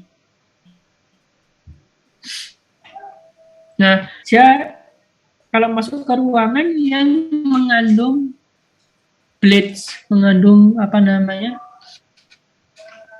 pisau, ya pisau, blades, roda gigi, rantai, karena biasanya bisa masuk, biasanya bisa akan dibersihkan, membersihkan gigi, roda giginya, bersihkan bladesnya. Manusia harus masuk ya. Dan turbinnya pembangkit listrik gede. Kalau membersihkan ya masuk ke dalam turbin ya. Kayak gitu. Kemudian sengatan listrik ya. Jadi karena mungkin lampu yang rusak ya. Kan pecah ya, lampu pecah kan terbuka listriknya. Kemudian sensor, limiting switch, level indicating device dan lain sebagainya. Ini adalah dari peralatan elektronik. Noise hazard juga termasuk. Jadi kalau masuk dalam ruang terbatas, biasanya suaranya itu lebih bising. Ya. Apa akibat bising? Kehilangan indera pendengaran dan juga mengganggu komunikasi. Ya, kita akan susah untuk berbicara di tempat yang bising. Mengurangi keefektifan bekerja, konsentrasi jadi turun. Ya. Jadi cedera yang mungkin terjadi di confined space, kekurangan oksigen, keracunan gas beracun, bahan beracun, kontak dengan bahan korosif dan beracun, jadi luka terbuka, luka terbakar, tersengat listrik. Heat stress ini apabila areanya panas, jadi areanya panas. Nah, sehingga sebelum masuk, ya, supaya untuk mencegah kekurangan oksigen dan kekurangan gas, adanya keracunan gas beracun, maka sebelum masuk kita perlu cek, ya, cek menggunakan multigas meters, di mana akan diukur kadar oksigennya, kemungkinan terdapat flammability compound, gas yang mulai terbakar, dan juga kadar gas beracun, CO dan H2S biasanya. Tidak hanya sebelum masuk, tidak hanya di awal, tapi juga secara berkala, mungkin per 30 menit ataupun per 1 jam akan dicek ulang kadar kondisi udara di dalam confined space tersebut. Apakah oksigennya memadai, apakah muncul gas beracun, apakah muncul flammable gas dan lain sebagainya. Dan juga ada beberapa hazard yang lainnya, yaitu adalah biological hazard, ya, kayak ada ular, ada buaya, mungkin juga terjadi karena terjadi pabrik yang tempatnya dekat hutan, ya. Hewan melata, hewan reptil itu biasanya suka sembunyi di ruang-ruang yang sempit, gelap, lembab, ya. Biasanya terdapat ular di sana. Ular, buaya, ya. Kayak ada kerja di pabrik sawit di Kalimantan, ya. Kemudian di Sumatera, dekat sawah, dekat hutan, masih akan ada ular, ada buaya, dan lain sebagainya. Dan juga kesehatan, ya. Nah, berarti kan ini adalah beberapa kondisi kesehatan sebelum kita bekerja di confined space. Pastikan orang yang bekerja di ruang terbatas itu tidak boleh punya epilepsi, ya. Jadi orang yang sehat yang nggak punya epilepsi dan nggak punya penyakit jantung, asma, bronkitis, ataupun sesak nafas, gangguan pendengaran, migrain, vertigo, klaustrofobia ini adalah fobia akan ketinggian maupun tempat sempit, ya. Jadi ada juga fobia di tempat sempit, itu ya nggak usah kerja di sana kalau punya fobia itu. Gangguan tulang, melihat gagal apa? Ini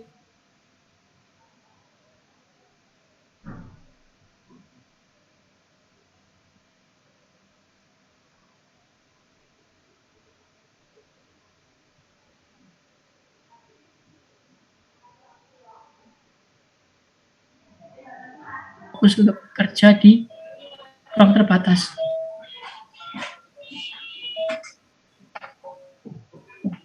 Oke. Nah, sehingga untuk program pengendalian adalah kita harus mengklasifikasi hazard. Jadi untuk setiap confined space dicek hazard yang kemungkinan terjadi dari sekian banyak hazard tadi itu apa saja. Sebisa mungkin dieliminate. Ya. Yang pasti jelas ada itu pasti dari segi gas beracunnya, ya, ataupun oksigen konsentrasinya. Ya. Nah, ini ada juga alternate entry adalah mengontrol hazard tersebut dengan cara memasukkan udara, jadi di blow, pakai blower, masukkan udara. Dan kemudian dengan permit itu untuk orang lain masuk. Ya, orang lain masuk dan hanya pekerja yang punya kualifikasi khusus dan peralatan yang cukup yang boleh masuk ke dalam sebuah tempat tersebut. Dan tentunya juga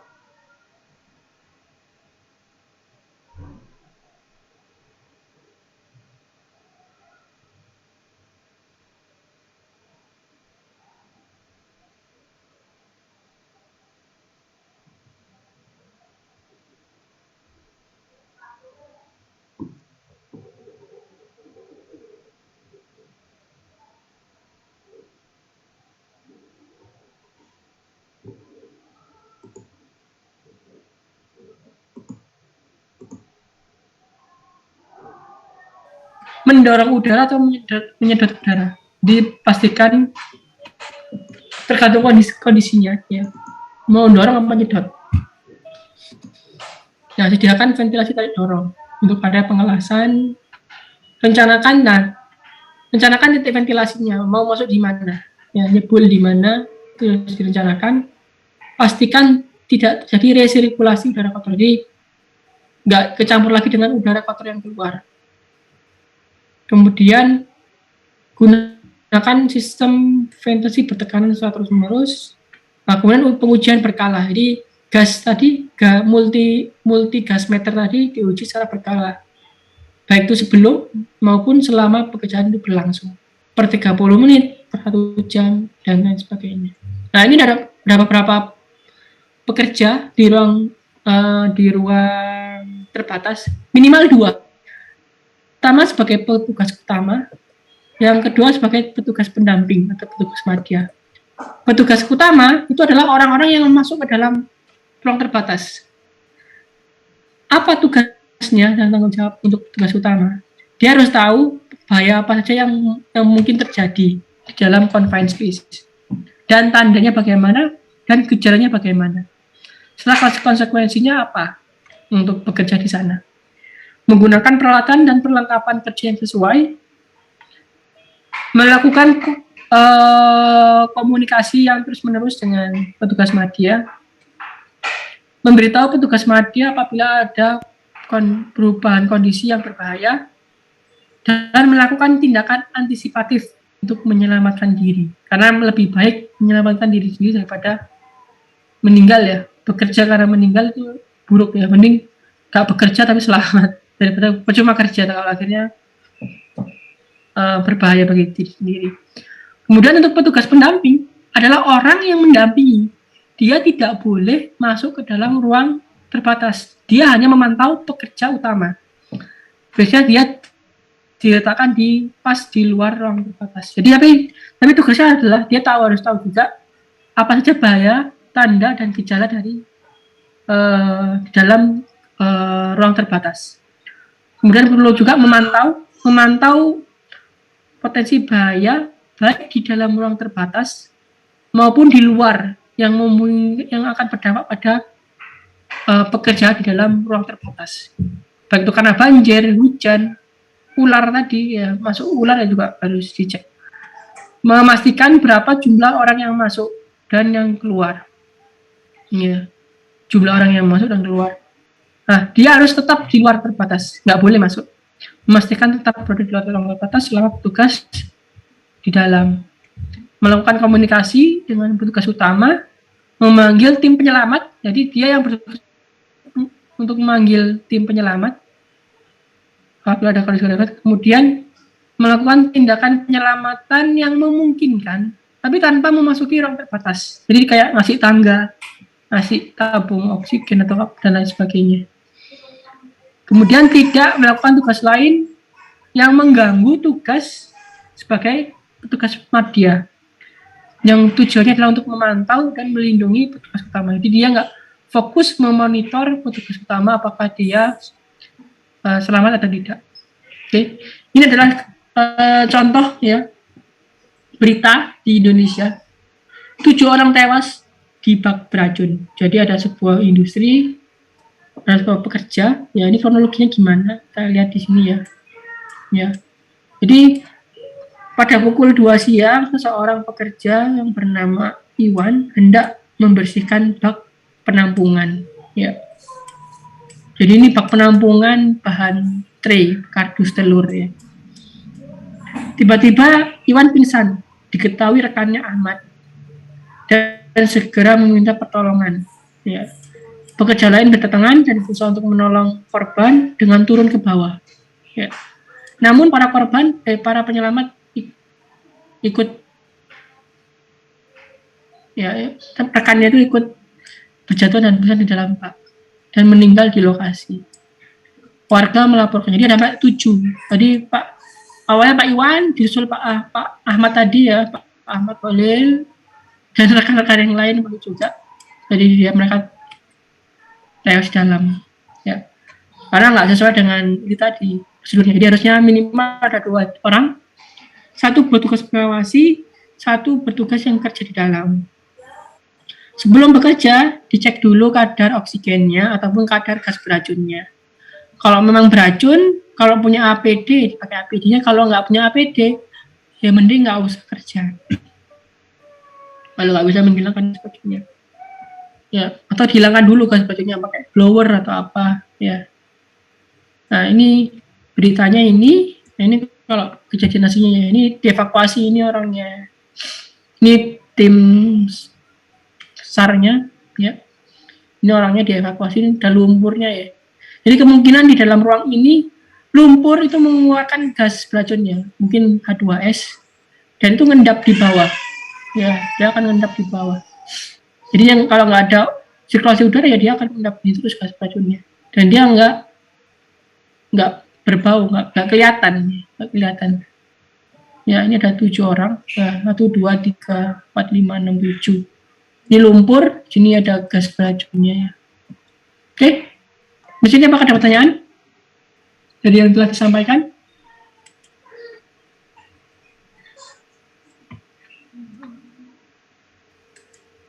Halo, apakah cukup jelas?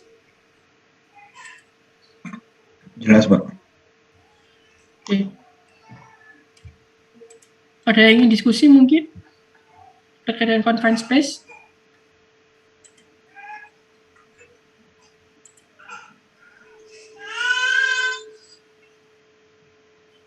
Apakah ada pertanyaan? Saya izin bertanya, Pak. Oke, silakan. Kalau misalnya pertambangan itu termasuk confined space nggak ya, Pak? Karena itu di bawah tanah. Terowongan ya, Iya. terowongan pertambangan ya. Pertambangan kayak di Freeport Iya, gitu ya benar. maksudnya ya. Oke, apakah termasuk confined space? Kita kembali ke PPT yang sebelumnya ya. Ini PPT-nya.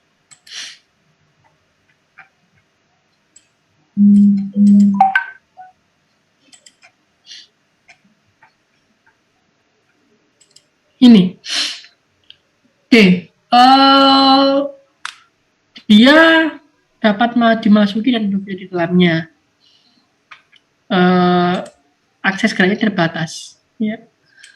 Dan bukan tapi permanen tapi ya, dia permanen. Tapi nggak permanen sih, dia juga shift-shiftan juga. Mungkin kerja sekian shift. Tapi karena dia terbatas ya geraknya. Jadi saya rasa masuk ruang terbatas sih, Alfredo. Ya. Gimana? Jadi kalau misalnya di pertambangan itu kan biasanya ada yang oksigennya, Pak, tabung oksigen gitu ya, Pak. Nah itu ada kemungkinan tabung oksigen itu ada kemungkinan bisa terbakar atau meledak gitu nggak ya, Pak? Kalau misalnya ada api atau apa gitu. Oke. Tabung oksigen fungsinya adalah untuk membantu pekerja bernafas di dalam tempat yang oksigennya kurang. Ya. Tabung oksigen juga didesain untuk mencegah dia itu bocor ataupun dia itu rusak ya. Kalaupun bocor, dia akan tercampur dengan udara yang kurang oksigennya. Jadi kayak nggak meledak ya, Alfredo. Karena ruangan di luarnya itu kurang oksigen dicampur sama oksigen murni, tapi kan nggak memadai, yang nggak sebanding dengan ruangannya. Jadi kemungkinan sih antara mencapai kurang dari 20% sepertinya. Gitu Mas Alfredo. Lengkap ya? Baik. Lagi pertanyaan? Iya Pak. Terus di bawah itu kan tadi ada ya, yang apa ya Pak? Yang tadi kan ada yang persennya itu ada yang beda-beda persen udaranya Pak. Nah di bawah itu kan nantinya di bawah mungkin dibutuhkan tabung oksigen karena ada kemungkinan di bawah yang ditetapin tadi yang 19,5% kalau tidak salah batas paling maksimal yang paling nggak boleh kan Pak. Nah itu kalau misalnya kita pakai tabung oksigen di bawah, nah itu kan gimana ya Pak? Kan kita hidup tuh di bumi yang kadar oksigennya 21%. Nah kalau misalnya oksigennya itu yang tadi di bawah 19,5% di bawahnya lah ya Pak. Terus kita pakai tabung oksigen, apakah kemungkinan nggak ada kemungkinan kita bisa kelebihan oksigen gitu? Oke, manusia kalau kelebihan oksigen itu nggak masalah, ya. Saudara menghirup pure oksigen itu bagus, karena kan ada beberapa kondisi kita itu sakit ya, sesak itu dikasih pure oksigen. Tapi kalau ruangan yang mengandung pure oksigen itu bukan karena bermasalah pada pernapasannya, tapi ke bahaya ledakannya. Jadi lebih ke bahaya ledakannya, bukan kalau kelebihan oksigen itu nggak masalah ke pernapasan. Itu masalah Frido. Ya, udah nangkap ya. Lebih bahaya ke apinya, ke api dan ledakannya. Terima kasih Pak. Jadi lebih dari 23% itu bukan karena kita nggak bisa bernapas ke oksigen yang murni, tapi lebih ke bahaya kebakarannya dan ledakannya. Sebenarnya kalau untuk pernapasan malah bagus ya, pernapasan malah bagus. Cuma kalau untuk ruangan yang mengandung oksigen lebih dari 20% itu potensi kebakaran dan ledakan itu besar sekali. Ya, ruangan tersebut. Oke, ada lagi?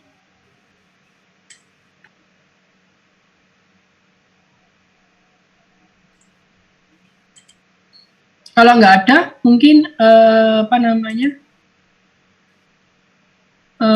Kalau nggak ada lagi pertanyaan, mungkin ini tugas saya terkait dengan confined space, mirip dengan tugas yang kemarin, ya, mirip dengan tugas fire yang kemarin. Nanti silahkan saudara deskripsikan kegiatan, apakah kegiatan tersebut termasuk bekerja di confined space apa enggak. Kemudian tentukan apakah confined space tersebut itu termasuk yang butuh permit atau tidak. Yang ketiga, sebutkan potensi bahaya pada confined space tersebut. Yang nomor 4, hal apa yang perlu dilakukan untuk mencegah bahaya tersebut. Yang kelima adalah buatlah SOP yang aman, ya, buatlah SOP yang aman untuk confined space tersebut. Oke, dari tugas ini apakah ada pertanyaan?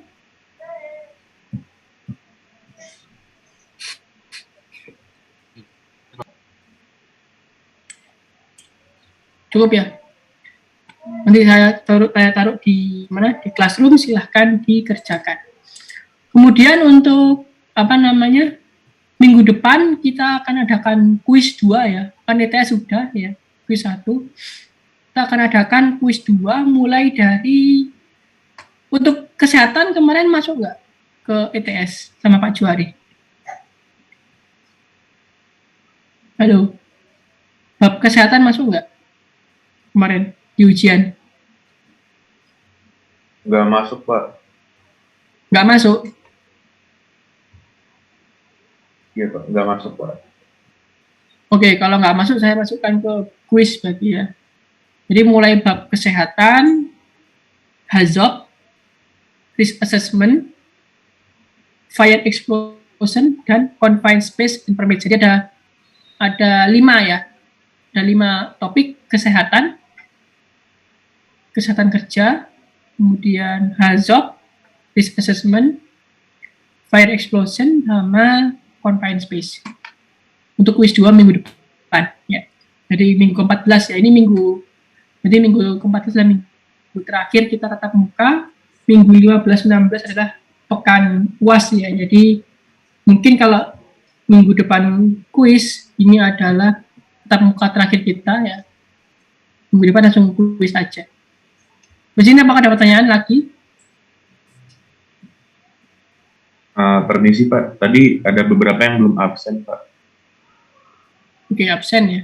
Siapa yang belum absen? Saya, ini teman-teman yang lain. Saya juga, Pak. Saya juga, Pak.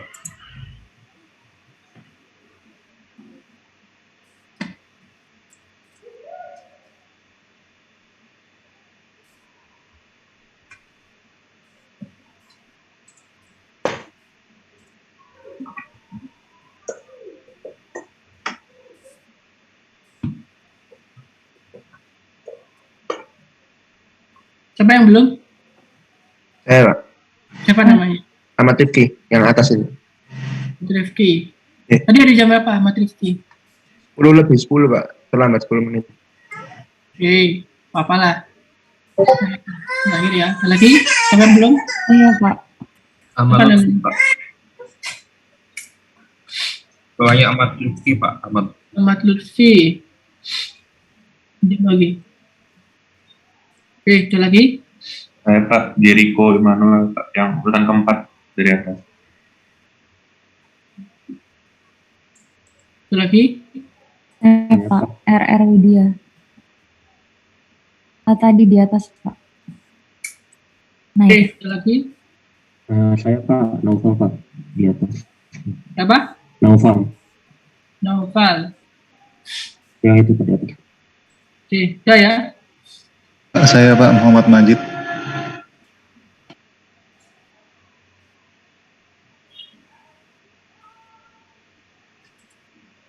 Oke, udah semua ya. Oke, kalau nggak ada mungkin demikian. Pak Rendra, mohon maaf Pak. Kemarin itu yang health-nya udah masuk ETS Pak ternyata Pak. Oh gitu, udah berarti kurang health ya. Iya Pak, kurangin health Pak. Oke. Jadi mulai HAZOP berarti. Iya.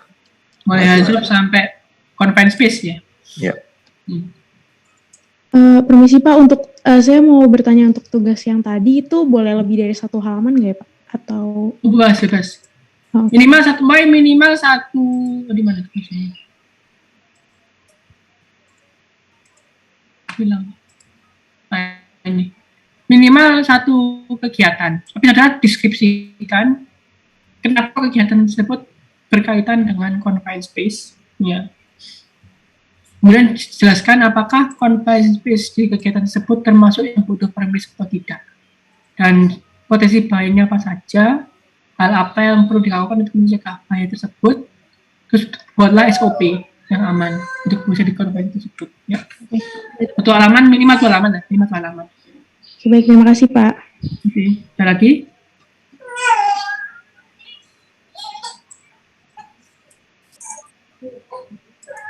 Oke, kalau nggak ada, demikian kelas KPK pada siang hari ini. Terima kasih atas kehadirannya. Ya, jangan lupa minggu depan kuis dan langsung minggu 15-16-nya langsung bergerak PAS ya. Nanti jadwalnya akan disampaikan departemen. Ya. Kemudian